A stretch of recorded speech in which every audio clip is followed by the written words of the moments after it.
Hi, I'm Christian McPherson, and welcome to your April 2026 State of the Market Update. Looking back at April and ahead to May, energy is back in control over the last month. Energy has moved from the background to the main driver of the markets.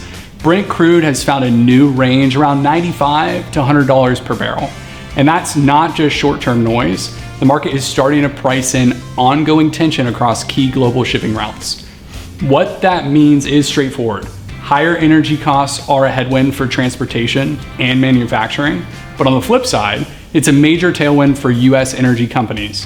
We're seeing some of the strongest earnings that we have in years. The Fed transition is the wild card, with Jerome Powell stepping down in May and Kevin Warsh expected to take over. Markets are shifting focus to what comes next. Investors are trying to understand how new leadership will handle inflation, which is still hovering around 2.8%. Powell's approach has been cautious and steady. A Warsh-led Fed could lean more toward growth and deregulation. Bottom line, transitions like this do tend to increase volatility, at least in the short term.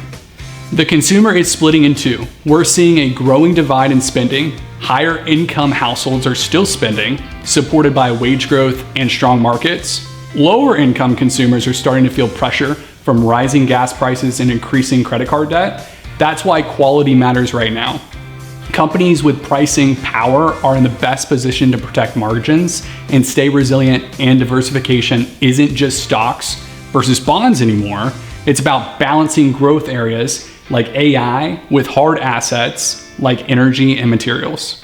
The economy is holding up better than expected. Despite higher fuel costs, growth is still coming in strong. GDP projections for 2026 are in the 2.5 to 2.8% range. A big reason is continued business investment driven by tax incentives.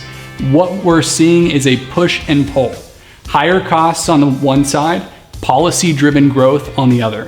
For now, growth is holding its ground. Uncertainty is always a part of investing. It always has been. The goal isn't to predict every headline. It's to build a portfolio strong enough to handle whatever comes next. Thanks for watching us, and as always, stay classy, Brevard County, Indian River County, and the entire Space Coast.